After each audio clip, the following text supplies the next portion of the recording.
అందరికీ నమస్కారం. నేను మీ కిరాకార్పేని. అంబటి రాంబాబు పని లేదనుకుంటా వారానికి ఒకసారి పోలీస్ స్టేషన్ దగ్గరికి వెళ్తాడు. నా మీద కేసు పెట్టాలని తిరుగుతూ ఉంటాడు. నా మీద వాళ్ళ పార్టీలోని అంతర్జాతీయ ప్రధాన కార్యదర్శి సీమరాజా గారి మీద కూడా ఆయన పోరాటం చేస్తున్నాడు, యుద్ధం చేస్తున్నాడు. కాబట్టి నిన్న కూడా పోలీస్ స్టేషన్కి వెళ్ళాడు. అసలు ఏం చేశాడో ఒకసారి చూద్దాం. ఇక్కడ చూడండి, నా ఫిర్యాదుపై చర్య తీసుకో ప్రార్థన.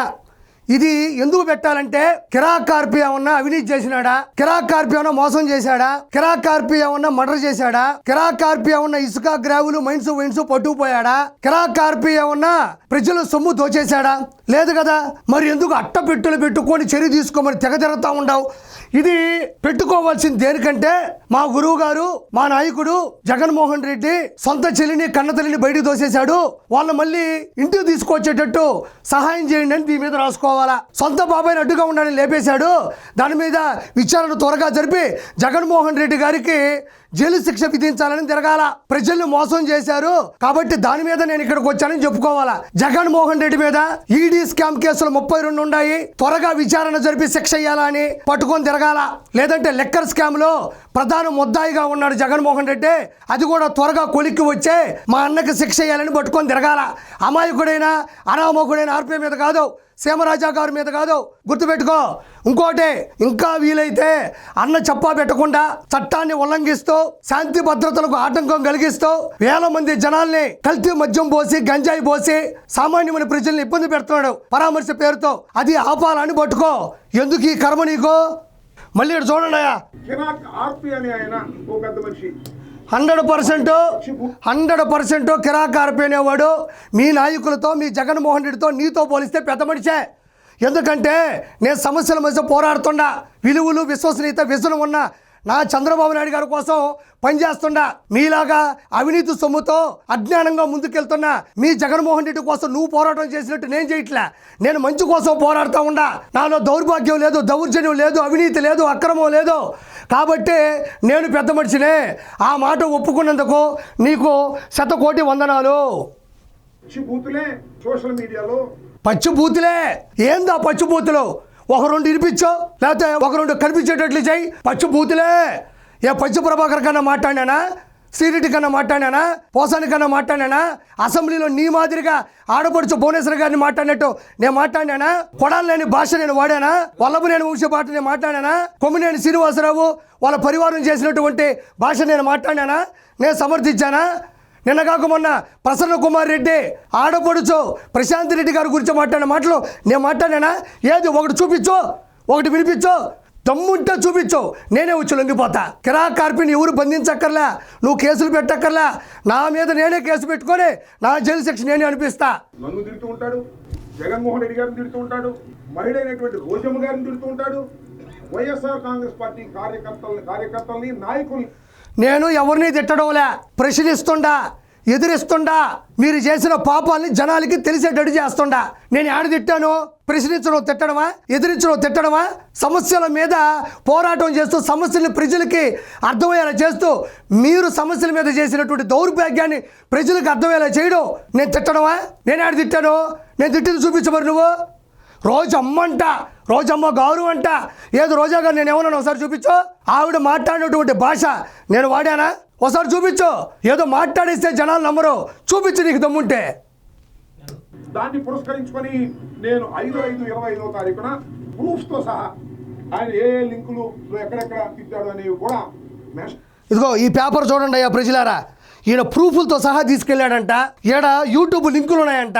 ఈ యూట్యూబ్ లింకులు దేని మీద ప్రింట్ తీసుకోవడం ఎందుకు?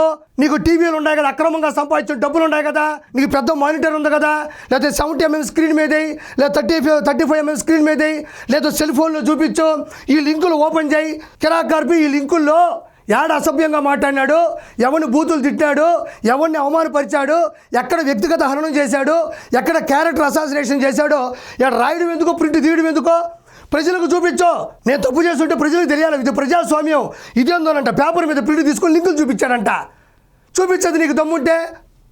పెన్ డ్రైవ్ కూడా నేను తీసుకెళ్ళి తర్వాత అడిగారు. పెన్ డ్రైవ్ కూడా ఉందంట. పెన్ డ్రైవ్ తీసుకెళ్ళి ప్రజాస్వామ్యంలో కొన్ని 100 ఛానల్స్ ఉన్నాయి. సాక్షి ఛానల్ ఉంది. పెన్ డ్రైవ్ కింద నుంచి పెట్టు, పైనుంచి బొమ్మ వస్తుంది. నా జీవితం ఏంటో జనాలకు అర్థమైపోతుంది. ఆల్రెడీ ప్రజలు గత 1.5 year నుంచి నా వీడియోలు చూస్తున్నారు. నువ్వు కొత్తగా చూపించేది ఏంది అంటే ఒక పేపర్ పట్టుకొని, ఒక లింకులు పెట్టుకొని, ఒక పెన్ డ్రైవ్ పట్టుకొని, నలుగురు వెనకేసుకొని వాళ్ళ మళ్ళీ టీలు కాఫీలు కూడా పోయావు. వాళ్ళకి అన్నం ఉండదు, వాళ్ళు నీరసపడిపోతూ ఉంటారు. నువ్వు మాత్రం కుంభాలు తిని మళ్ళీ ఇక్కడ డ్రెస్ చూడవయా. స్కూల్ పిల్లకాయలు కుట్టించుకున్నట్టు 10 జతల బట్టలు కుట్టించుకున్నాడు. టెన్షన్గా డ్రై క్లీనింగ్ చేయించుకొని, ఐరన్ చేయించుకొని, పొగడ్లు కొట్టుకొని వచ్చేస్తాడు. చూపించే జనాలకు నువ్వేం చూపించాలనుకుంటున్నావో పెన్ డ్రైవ్ జనాలకి ఇవ్వు చూద్దాం. ఇదిగో మళ్ళీ ఏడు చూడండియా. ఇదిగో ఈయన సిన్సియర్ అంటే సీనియర్ లాయర్, ఈయన వచ్చే జూనియర్ లాయర్. ఇతని నుంచి అతను నేర్చుకుంటూ ఉంటాడు. సార్ ఎలా మాట్లాడతాడు, సార్ ఎలా నిలబడతాడు, సార్ ఎలా పాయింట్స్ పట్టేస్తాడు అని. పెన్ డ్రైవ్ కూడా నేను తీసుకెళ్ళి ఇచ్చిన తర్వాత పోలీసు వారు ఏమి యాక్షన్ తీసుకోవాలా? పోలీసు వారు నా మీద ఎందుకు యాక్షన్ తీసుకుంటారు? పోలీసు వారు అన్యాయంగా ఎందుకు యాక్షన్ తీసుకుంటారు? నేను న్యాయంగా మాట్లాడుంటే నేను ఏం అవినీతి చేశాను, ఏం అన్యాయం చేశాను, నేనేం మోసం చేశాను, నేను ఎవరి గురించి తప్పుగా మాట్లాడాను పోలీసులు కేసు తీసుకోవడానికి? పోలీసులు నువ్వు ఎన్ని సంవత్సరాలు తిరిగినా నా మీద కేసు తీసుకోరు. ఎందుకంటే ఆధారాలు ఉండాలి, నిరూపణలు ఉండాలి, నేను చేసిన తప్పు ఉండాలి. మీ మాదిరిగా మీ వాళ్ళు తప్పు చేసినా వెనకేసుకొని వచ్చి వాళ్ళ మీద కేసులు లేకుండా చేసే ప్రభుత్వం కాదు ఇదే. చేబ్రోలు కిరణ్ తప్పు చేస్తే, చేబ్రోలు కిరణ్ భారతీయ గారి గురించి అనుచిత వ్యాఖ్యలు చేస్తే విత్ ఇన్ సెకండ్లో కూటమి ప్రభుత్వం స్పందించింది, అతన్ని అరెస్ట్ చేయడానికి కూడా సహకరించింది. కాబట్టి ఇక్కడ చేబ్రోలు కిరణ్ అయినా, కిరా కార్పి అయినా, ఎవరైనా సరే సమానం. కాబట్టి నువ్వు పెట్టే కేసు చెల్లదు. దాని మీద వారు ఏమి యాక్షన్ తీసుకోలేదు. మీరు మీ స్టేషన్ హౌస్ ఆఫీసర్ని మీరు ఆదేశించండి దీన్ని కేసు రిజిస్టర్ చేయమని అని నేను అడగడం జరిగింది. అదయ్యా, మొత్తానికి ఎస్పీ గారిని కలిశారంట. స్టేషన్ హౌస్ ఓనర్ అంటే సిఐ, సర్కిల్ ఇన్స్పెక్టర్ ఆఫ్ పోలీసుని కలిసి ఖచ్చితంగా మీరు ఆదేశాలు జారీ చేయండి. కిరా కార్పి ఏ తప్పు చేయడు. కిరా కార్పి ఇంట్లో కూడా ఆడవాళ్ళు ఉన్నారు. కిరా కార్పి తప్పు చేస్తే ప్రశ్నిస్తాడు. మొన్నటికి మొన్న ఆర్కే రోజా గాలి నా కొడకల్లారా అనింది. ఇది ఈ వీడియోలో ఉంటుందో లేదో కూడా నాకు తెలియదు. గాలి నా కొడకల్లారా అనలేదా? ప్రసన్న కుమార్ రెడ్డి మొన్న మాట్లాడిన భాష మీకు తెలియదా? బోరుగడ్డ అండిని మాట్లాడినటువంటి భాష నీకు తెలియదా? ఈరోజు తలకి కలర్ వేసుకొని సంటి పిల్లలాగా 10 జతలు బట్టలు కుడుచుకొని యాక్టింగ్ చేస్తున్నావే. నీ భాష అప్పట్లో ఆడపడుచు భువనేశ్వర్ గారిని అసెంబ్లీలో మాట్లాడినప్పుడు నీ మాటలు ఎలా ఉన్నాయి చెప్పు. ఈరోజు ఇప్పుడు మీ సోషల్ మీడియాలో కొన్ని వేల మంది ఎలాంటి బూతులు మాట్లాడుతున్నారు. మీరు ఎందుకు వాళ్ళని కట్టడి చేయట్లేదు? సబ్జెక్టు మాట్లాడతాడు కిరా కార్పి, బూతులు మాట్లాడడం, వ్యక్తిగత హరణం చేయడం. నీకు ఇష్టం ఉన్న చోట వెళ్ళి కేసు పెట్టు, అది రిజిస్టర్ అవ్వదు. కేవలం కారణం కిరా కార్పి తప్పు చేయడు. తప్పు చేస్తే నిలదీస్తాడు. Good bye.